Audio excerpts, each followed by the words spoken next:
Well, welcome back everyone to the Life of an Outdoorsman. Today we're going to do something a little different than fishing. We're going to clean up this Broil king keg, and it was given to me by a friend, and it's kind of dirty inside, as you'll see. It's got a lot of junk in here, but we're going to clean it up and then hopefully fire it up. Maybe not today, but we'll fire it up and cook something good on it. So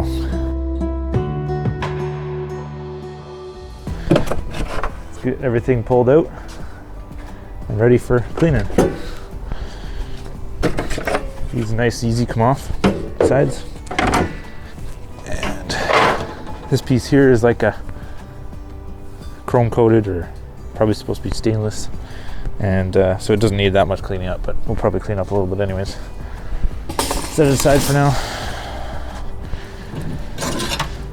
This is a piece that he made up for the charcoal on the bottom, and because it's going to be fire burning on this, I'm not going to clean that up because it's just going to get that bad very quickly.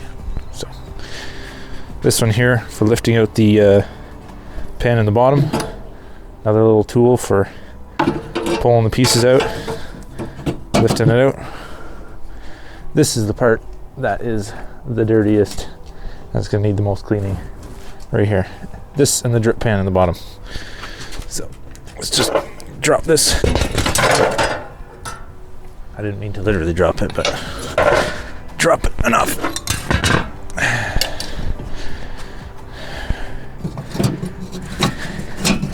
There we go. We got the drip pan that pulls out. Pretty nasty too. Let's see here. See what else we got. We've got this piece here, which is really nasty. It's got like mold and stuff all over it. And I'll get this one out. This is where the fire burns in the bottom.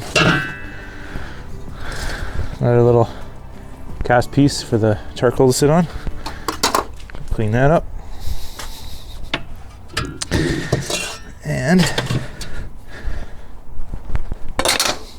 drop that. Pull this out without my fingers involved. This here is like the burn chamber, and it's pretty nasty too. So that's almost it. Just one more piece.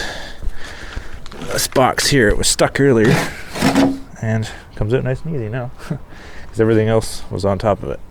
So now that this is all apart, I'll show you here. Now that this is all apart in here, we're gonna clean this out. Doesn't need much cleaning in here, just a little bit of scraping maybe along the pieces where that sits, and then clean that out in the bottom, and then clean up each piece as we put it back in.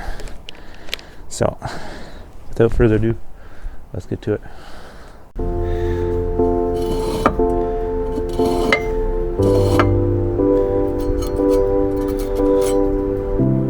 I don't know if this thing just doesn't work or whether that's zero and it has to go all the way around this way. I guess we'll find out when we start the thing up, eh?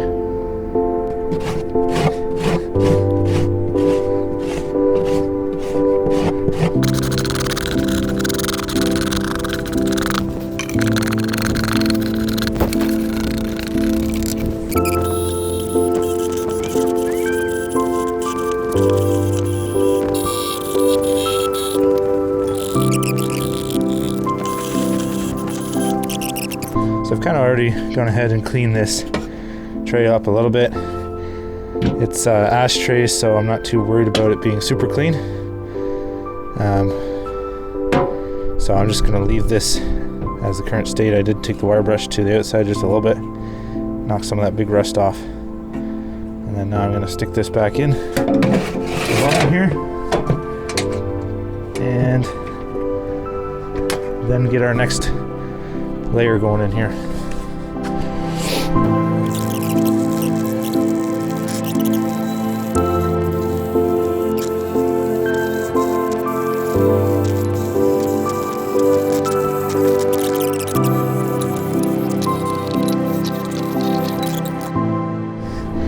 is all cleaned up, so let's put it back in. From my understanding, you go right down over top of these. Kind of sits right on this little ledge, and this little ledge. Sits right there. So now the next piece that goes in here.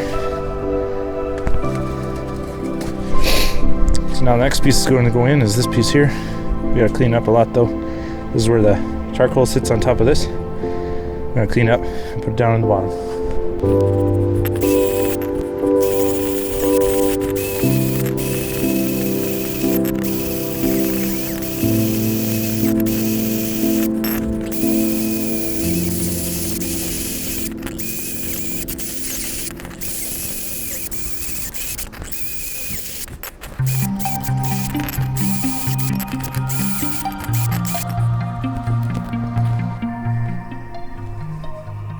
So again, like with the other parts, this part is going to be directly in contact with fire or very close to it. So basically cleaning it up all the way is kind of pointless at this point. So I cleaned up a lot of the rust that's on the outside. Can't really get into these holes that easy. But when I go to put some oil on the cast iron parts of this, some either bacon grease or something like that, I'm gonna probably put some on this just for the meantime, and then once it heats up, it's obviously gonna burn all that off, and then, you know, maybe they'll retain some of the oils, but most likely it's just gonna turn back to rust. So set this one right down there. I don't think there's marks for this where to go. No, so it just goes right there. Oops. And let's put the next piece in. Since the next piece is directly in contact with fire and it's not gonna really get any better than this, if I take the rust off, it's actually gonna make it worse for it. So what I'm gonna do is I'm just gonna leave this as it is. It's not greasy, it's just rusted, and that's from the heat. So this is a little piece that he had made up. Basically you put the charcoal in here all the way around, so you start it in one side and then it kind of burns around and it lasts longer than if you just put it in a big pile at the bottom. So that's going to go in there like this, like that, and then let's get the next piece.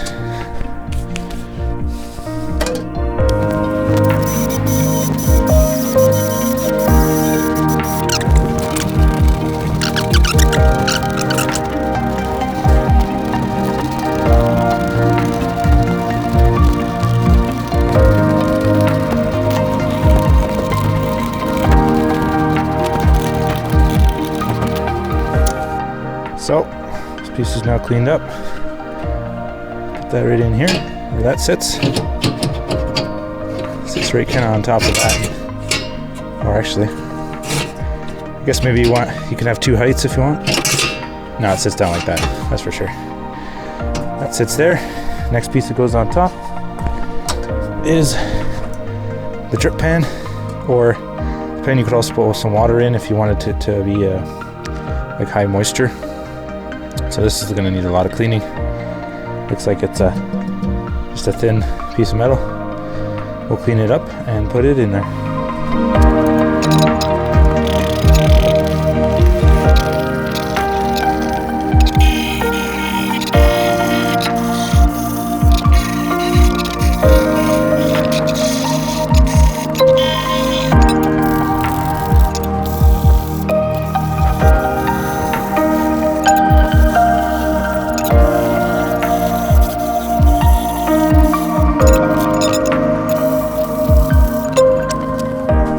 Next piece done, cleaned up enough.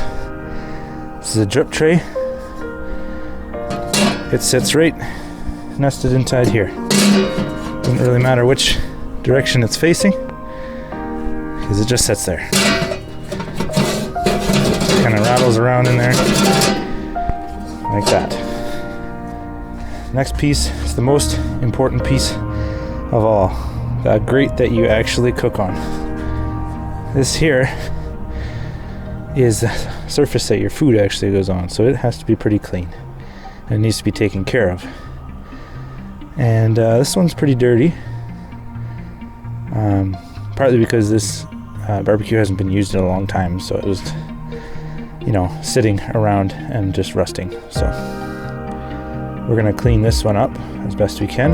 Hopefully the battery in my drill doesn't die too quick. And then we're nearing the end, because this is one of the last pieces that goes in here, not the last one, but this is the most important one for sure.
So I've got my bucket of soapy water here, warm soapy water. I'm just going to go over the whole thing. You want to note though, you want to stay away from the cast iron part at the top, because you put water on that without there being that oil on there, and it will rust up pretty quick. So you want to stay away from that one. And then everything else here basically is good to go for cleaning. So let's get started. Start at the top, work my way down.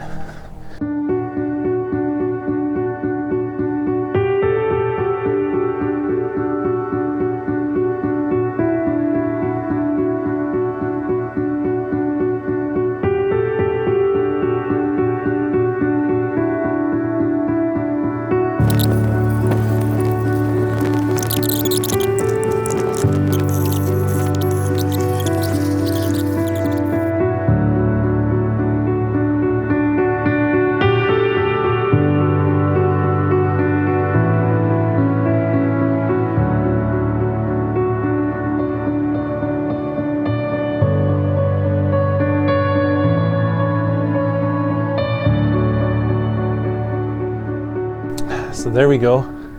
That finishes the cleaning portion of this Broil King keg, and I don't have charcoal here, and I haven't cleaned or oiled the grates yet. So that's going to be the next steps, and you'll see that coming up. But as far as the cleaning goes, it looks good.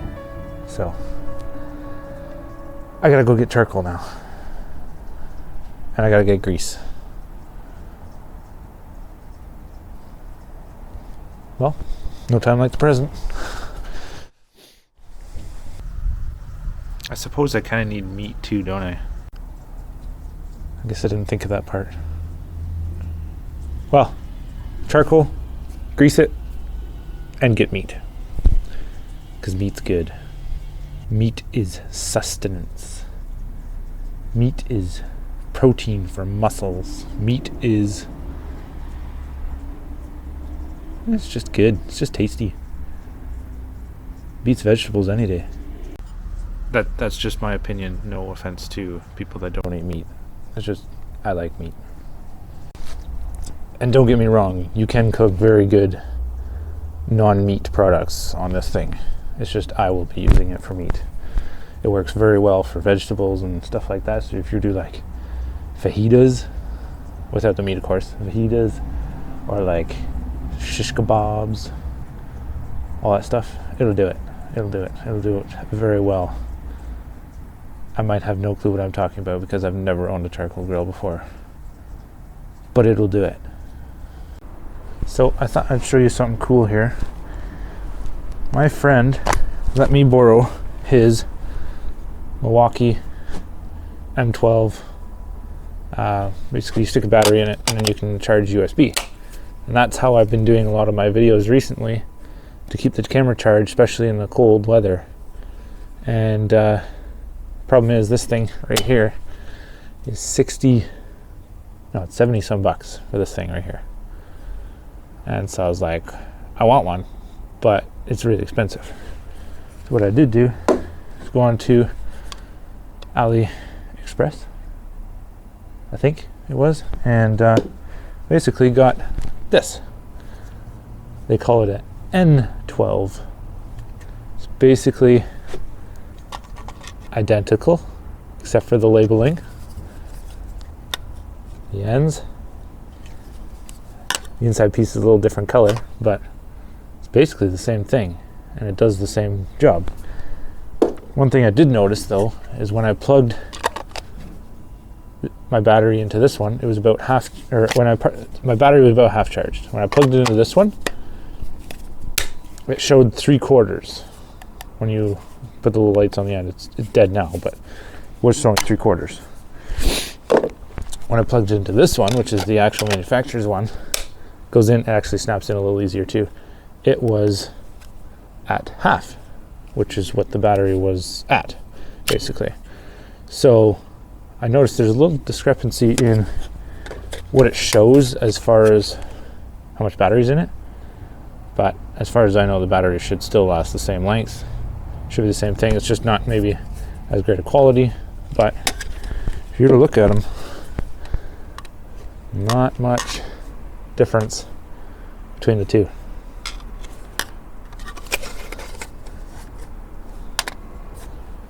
Except for the cost. Cost of this one, the AliExpress one, was like 15 bucks. This one is 70 bucks. Just thought I'd share that with you in case you're interested. For those aspiring battery using people. Fun fact, over.